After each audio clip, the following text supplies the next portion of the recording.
Hey,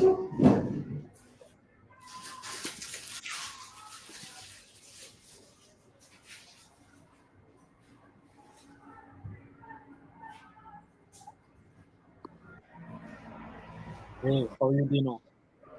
Good, good. Thanks for the question. Good, good. So yeah, it's great to have you today on stream with us for Customer Insights Action. So just wanted to tell the audience a little bit more about yourself, who you are, where you've come from, and your background journey today. So we'll Sure. start with My name is Dino Besic. I'm on my journey to get my PhD in marketing. I'm marketing director for international business, and I also did some agency work in the past. My marketing life started when I was a student, where I got a job for marketing, and in a few years I climbed up the ladder up to becoming a manager, and I have been a manager all the time since. I have finished my master's degree in marketing in Barcelona, and now I'm pursuing the doctorate in London. And amazing, yeah, I'm also doing research for my doctorate program about the most efficient marketing strategies for businesses with a limited budget. amazing work. Such a credible like knowledge and portfolio and experience you've got there. I wanted to ask, how does it feel being a manager, and what's some of your biggest and toughest challenges you've faced as a manager, first of all? Well, as like top level Yeah, manager, it is really stressful because you have to plan a lot in advance, and you yeah, also need to be really good in delegating.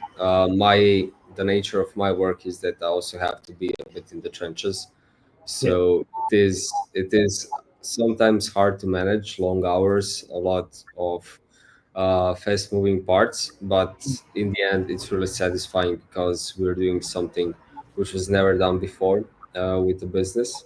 And I like to be one of the pioneers and be in the forefront of marketing and innovation in marketing and doing my best to put the science forward for the industry. amazing work. As well as this, I wanted to just actually dive into some of the talks we have today. In terms of your background, in terms of building websites, developing Yeah. websites to a higher level, what's your I want you to share your experience with this with the audience today. As we know, you're very your skill. You have like a wide range of skill sets. So I would love the audience to find this out more out about. Sure. I sometimes give lectures as a guest professor around marketing and building websites. And the biggest Yeah, problem is that the most of the people focus too much on the design, not on the structure. The mm, user experience is a lot more important than the look of the UI, yeah, because you want the user to be able to come to the website, let's say the homepage, and navigate through all of the sub pages to get to the contact side or to buy your product, depending on what you want to achieve. mm, So I would say that probably the biggest problem is that they don't put enough effort into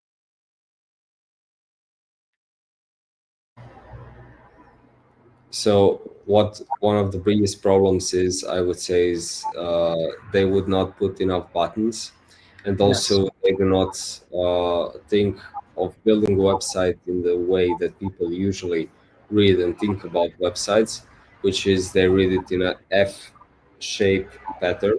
So they basically skip content. So it is also important to have, of course, good headlines and good copywriting on your Yeah. website, but also to have a clear structure and to be able to bold things which you want people to pay attention to, because if not, they will just skim it and skip all of the important information which could help you either sell or Mm. maybe get, let's say, a lead with email opt-in or Lead something marketing. else. Lead Yes. marketing. Yeah, for sure.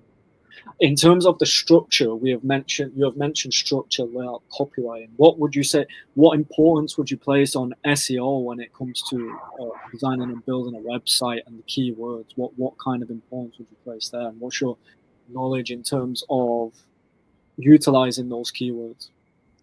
Yeah, of course. So if your goal is to attract customers who will go to your website directly or Yes. organically, you would, of course, try to focus on the keywords which are related to what you're trying to sell. But the biggest issue is that people only do SEO. They do not also pay for ads, which could also be on the search page. And that could accelerate the whole process of getting ranked a bit faster, because the way you get ranked is that people go on the website and Google is taking the amount of time that the person is on the website to be able to assess if the information that the person clicked onto was valuable to them. If not, it's going to get further down in the listing. So we return back to the user experience. There's also a lot of other small things like page speed, how fast the page loads, which Google also will look at. So you need to compress and optimize your images. Mm, And they, in my opinion, SEO is not that hard to do. You just need a tool like Keywords Everywhere or some other tool to be able to think of some topics. Let's say Answer the Public is also a good tool for this, and to mm, see what people are searching for. And then the most important thing is that you should try to optimize for SEO the general terms, like nice. let's say the website, etc. But the things which are specifically made for sales is, in my opinion, the ones you should optimize the most, because the intent of the link is not always the same. Something is discovery, let's say type of page, others are buying type of pages. So, in my opinion, I would make either a landing page or try to sponsor the discovery pages so that they get organic traffic even faster. And Nice. of course, when you're doing a website, optimization for mobile devices should be the first point, which most agencies do it backwards. They first do a nice, beautiful desktop site, and then they focus on the mobile version, which is not really good because, due to statistics, 67% of all traffic is on mobile phones. So, right there, if the person does not have a nice fluid experience, and we all know how that could be a problem, because you're trying to sell the next click to the person and you're trying to get them to get one step at a time to your goal. If they do have some sort of unpleasant experience in any way, it's more likely that they will quit and not try to do the purchase or contact the owner of the website. So a fluid experience is really, really key here. And when you're doing the keyword search, you should also aim to position yourself for keywords which have, let's say, a good amount of traffic but not too high of competition, because Yep. that way, if you rank for those, you'll rank quite easily, maybe in a few months, and then you'll have enough traffic which then you can turn to profit. So Mm, in marketing, you always need to look out how everything is working together, because marketing is, let's say, in marketing you have the website, which is the beginning and the end of all of your marketing activities, because all of your ads, all of your data, everything which is important ultimately leads to a website, because on the website yes. you can sell, or you can explain a bit better what you're trying to put out to the world. So the website is, in my opinion, extremely important, and the most important thing is copywriting. Yeah, around 2018, 2019, I did a study where we conducted the study for the top 40 agencies in the world for copywriting and for marketing. And Yeah. one of the most important, let's say, techniques of copywriting for them was storytelling, Nice. which is a bit different from the usual suspect, which would be the problem and resolution type of copywriting. So if you give a good story and everything in your website is part of that story and makes sense, you're going to have a lot of return on your investment. And also, one of the biggest problems I see is people, when they do make a website, they think that's it. They think, oh, I made this website and now cash is going to flow in, which is completely wrong. You just built a building and now you have to get traffic to that building, right? So Sure. people, after they build the website, should also have in mind a budget on how to promote it. Depending on the type of product, which might be more B2B or B2C, you might choose different platforms like Google, or you could maybe even choose Meta if it's more of a visual type um, Perfect. of product, and if it's more B2C. And of course, when you are promoting the website, you first have to check that everything is working correctly, because if not, it's going to leave a bad impression and you're going to lose customers, and all the Yes. money that you're putting into the ads will go to waste. From my Yes. experience, ads which convert better are Google ads, which are the search ads. The Mm, display ads are okay. They're good for remarketing, in my opinion. And meta ads are also okay for, let's say, brand awareness and customer discovery in the customer journey. So, from my experience, if you're just starting out, it would not be bad that, of course, you're going to build your website and then to put aside at least 300 euro or pounds to promote the website via links, because it will help you with the SEO, and of course it will help you to get your first customers, and then you can optimize the website, maybe put on some meta ads, etc. perfect. I was literally going to ask you, apart from Google and Meta, what are some SEO tools that are not been overused or oversaturated that you would recommend one to the audience outside of the typical like mainstream big tools we know as such as like Google and Meta? What would the one be that you recommend? Well, the thing is that most often what is used by a lot of people is good, and the Yes, tool that I'm gonna recommend is used by a lot of people because it is really good. sure. So Ahrefs is a good website. SEMrush, you can also for that is for more analytics. If you're Mm, using WordPress, RankMath SEO is a really good plugin which gives you a lot of features for free. And WordPress. I also already mentioned Answer the Public keywords tool everywhere. And if you would like to spy on your competition and see what they're doing, how many people they're getting, you Yeah. might be interested in a website called SimilarWeb. Yes. Amazing. Amazing. This is amazing knowledge that you're putting out there to the audience, and amazing knowledge that you're providing for us as well as a brand. This is very very enlightening knowledge. So I'm really really grateful for that. Thank you. You're welcome. Um, I wanted to move on actually and ask you as well. What's your experience when it comes to public relations? So if we can discuss a little bit more about around there. Yeah, of course. I've worked a lot with the media and the public. Yes. So the most important thing I would say about public relations is that you, of course, have a brand guideline book or Yes. some way which you describe your brand, because that's going to help you on deciding on how you will communicate with the public and how you want the public to perceive you. When you have this and you set the frame of, let's say, they want to perceive us as a friendly brand which is more oriented towards the youth, you can then craft a message in a way where, if you're going to be giving an interview, or you're going to be paying for an article, or you're being interviewed for an article, which will then demonstrate your brand in that light which you would like for it to be. Of course, if you have a strategy and everything which is required for good marketing, that will serve you well. And then after you do this, of course, having good relations with the media is really important.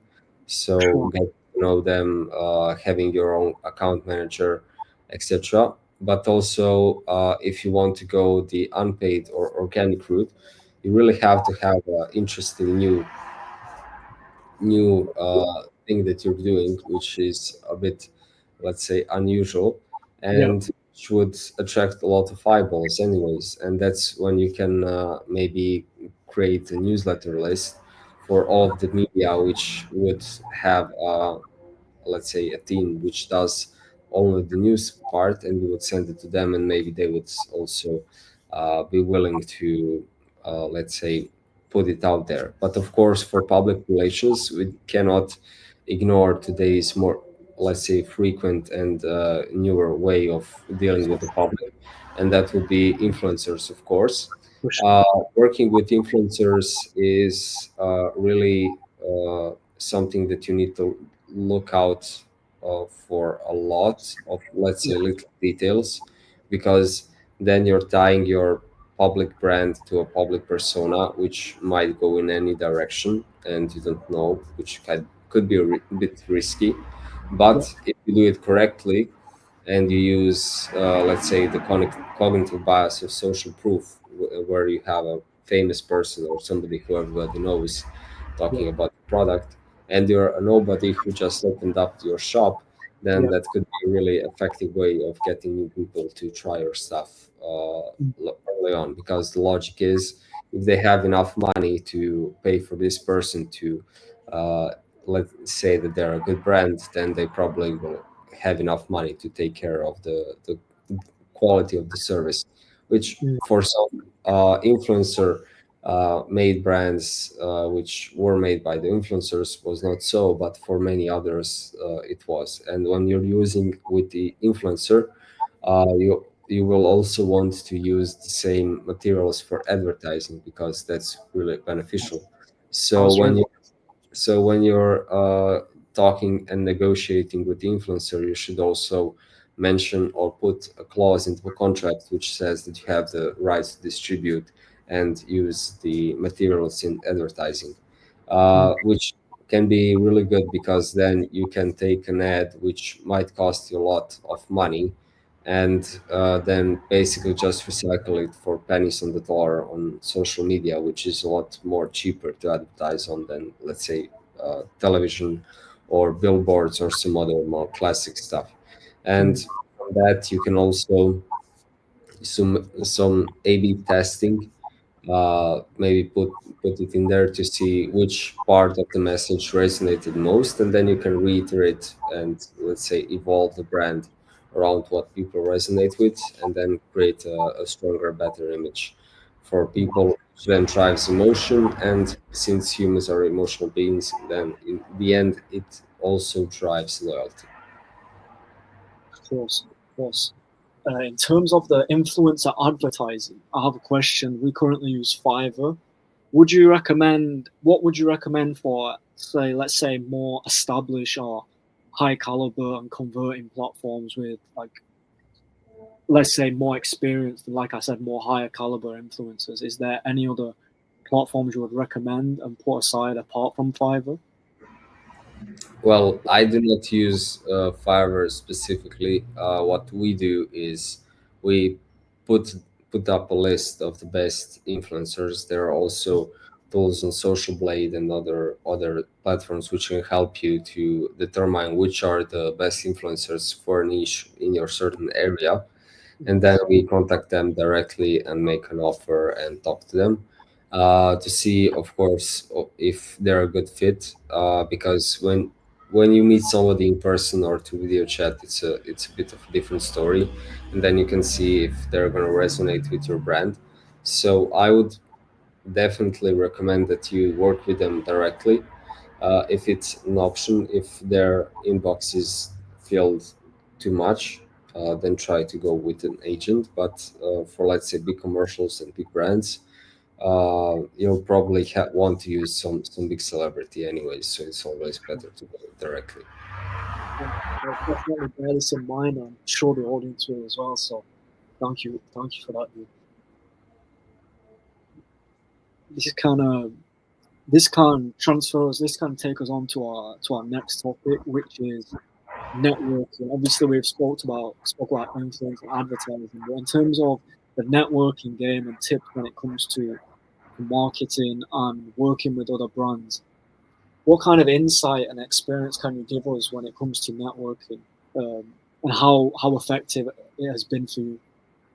Well, networking has been one of the most, let's say, useful tools in my arsenal, and Mm. it's basically why I am in this position today at this young age, Yes. being able to also have the opportunity to be a PhD candidate, which for my age is a bit uncommon, and also to be a director of marketing in a big international company, which in my country is a bit also unusual. And that's all because of networking. So the funny thing is, how I started marketing is that I originally was not even in the economics field. I was studying chemical engineering, and one evening I got so drunk and I used my networking skills to meet everybody. And Yeah. since I was a nice guy, the owner asked me the second day to come to his office, and he thought he just wanted to get to know me because I'm a nice guy. But Yeah. then he offered me a job, and then the story began there. And from that, I also learned a lot of new people who pulled me in different directions, and a lot of business partners, a lot of startups that I founded, etc. Now I'm trying to do something really big, which in my country has not been done before by such a chain. And Yes. that's a challenge which I really adore. But also here, I'm also trying to still network. Like at the other day, I was a guest professor at a competing agency. So it's always nice to learn about new people and to get to know new people, because Mm. every new person that you get to know is a potential future opportunity for you and for them, depending on who they know and depending on, of course, what you know and what you can offer.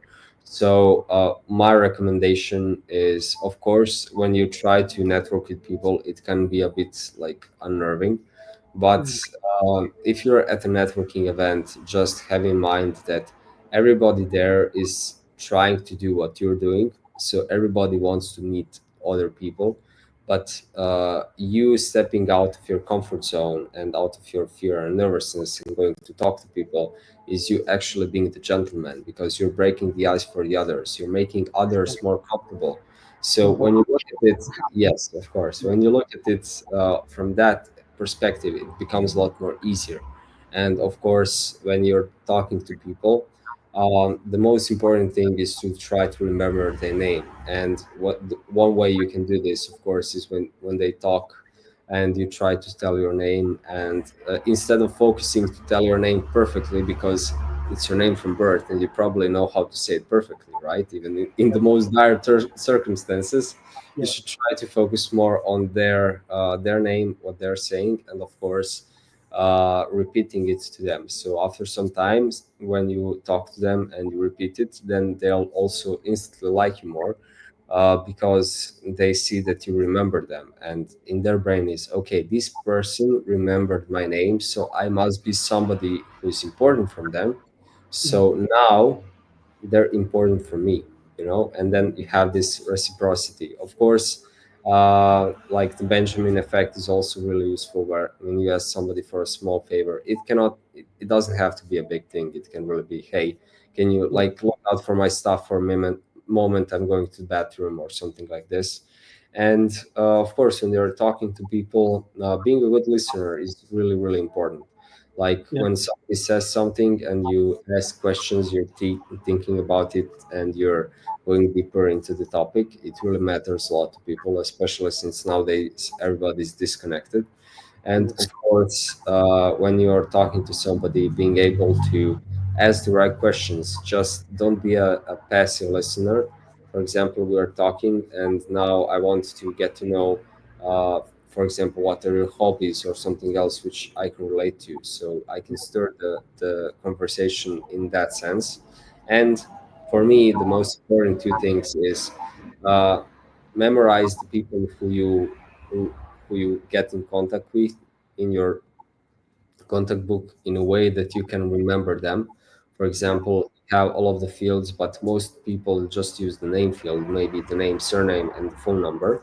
But Yeah, when you're there and the person gives you their contact card, and of course you have all of those options to put them in. But when you're with a person and you're giving them your phone to put in the details, and you ask them also for the email, and you put like some note for the company or something, some note for yourself, then the person sees that you care and that you're a person who takes care of the details. So if you're a mm, professional, they'll also think, okay, since this guy is taking care of such little details and he's so meticulous, he'll probably take good care of me as well. So that's really a powerful tip I would sure. give for networking. And of course, which I said, is that you need to know how to display your value in a way which is not arrogant. Yes, So, talking to people and then asking them what they're doing, what you're doing, then you say what you're doing, but in the way which is most important for that conversation. For example, if I'm in a business conference and we're talking about something, and the topic is, let's say, IT, I might reveal my skills which are linked to IT, or something which the person might find interesting, so that they remember me and they want to contact me. So it's all, let's say, play of making the other person feel good. yeah, And this can be done by the diamond rule, which is that you treat always everybody else the way they want to be treated, and not like you how you want to be treated, because everybody's different. And displaying your value with like, and asking for the other person's value is really good to have a solid connection.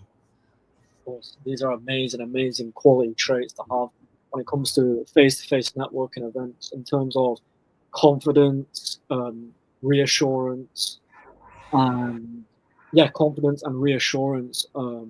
This just displays, as you mentioned, importance and value when it comes to making connections, and they really cherish just the simple things, as I mentioned, just firm handshake, and these things also. These are just good quality traits to have and can take you a long, long way for sure. In terms of face-to-face networking, because we're in the era of social media, what would you say are the differences and advantages of face-to-face networking compared to, let's say, LinkedIn or maybe like a group or community online? Well, the biggest difference I would say is when you meet somebody online, it's not so powerful as when you meet somebody in person. Yeah, Because when you meet somebody in person, there's a more powerful connection and you remember the person better. So if you're doing networking through your social media, of course, you have to have a presentable account. You don't need to have a lot of followers, in my opinion, but you do need to have some nice pictures, like some professionally taken pictures, and maybe depending on what you want to use the profile for specifically, some lifestyle things which make you seem relatable and human. And then, of course, when you do reach out to the person, to be, of course, courteous and to immediately have a value proposition, because the internet world is a lot faster than the offline world. So yeah, if you try to contact somebody and you're not like, hey, let's do a collab or something like this, where the value is immediate, you're more likely to get ignored because they have a lot of messages. And in the real world, I would say dress sharp, be enthusiastic, yeah. and you will get a lot of good reactions from people.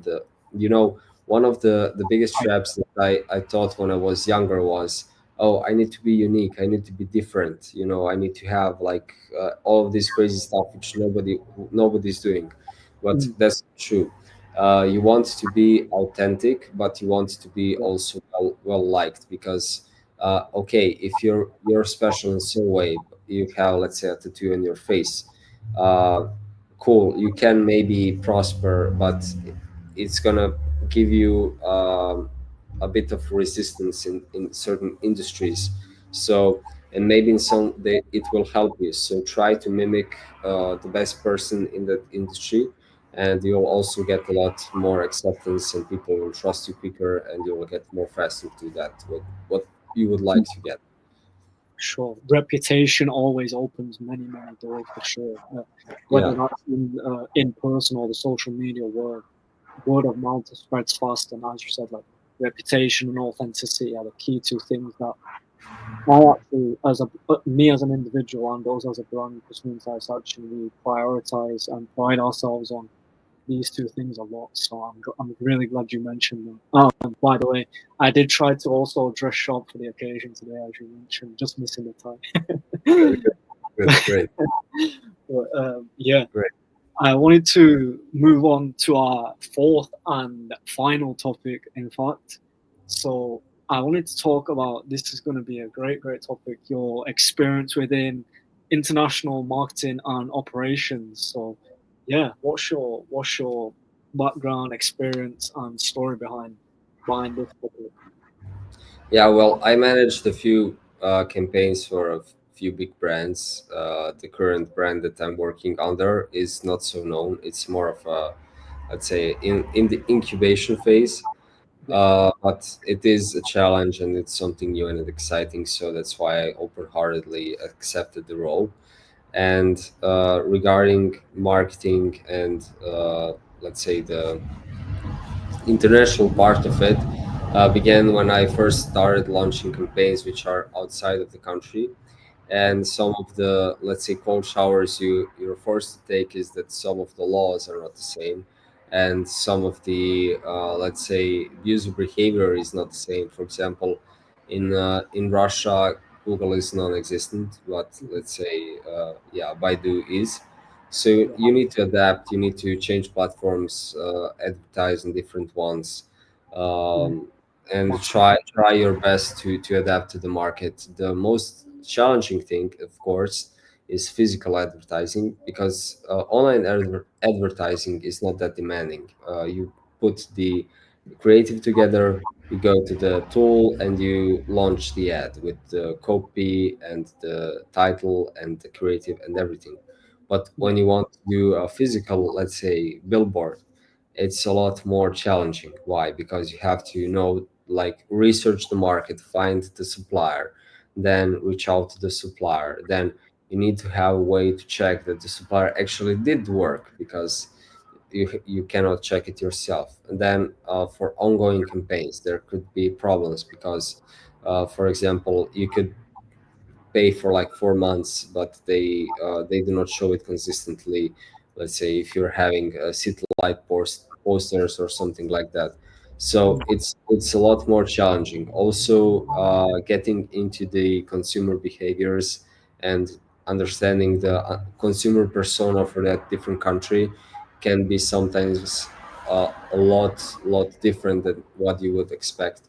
For example, in one country, one product would go really well, in the other it could completely flop, but another which you would never think would do well would be doing amazing because yeah, of the different culture. And of course, getting a good translator.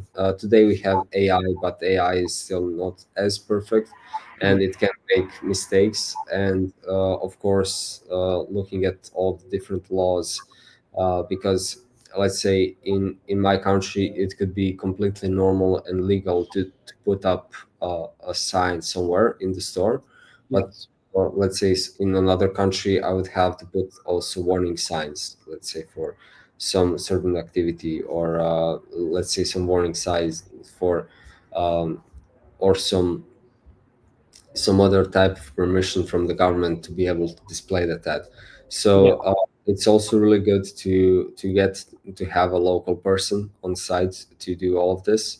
to And when understand we're planning exactly. for True. international markets, it's really useful to have a calendar because then you can adjust their holidays. And today it's a lot easier with Google Calendar. You just subscribe Yeah, to holidays from another nation, yeah, and you can also adjust the campaigns and everything. But the most difficult thing, of course, is to have tracking and really good analytics across all countries. And of course, you have to implement it and test it to see if the model works.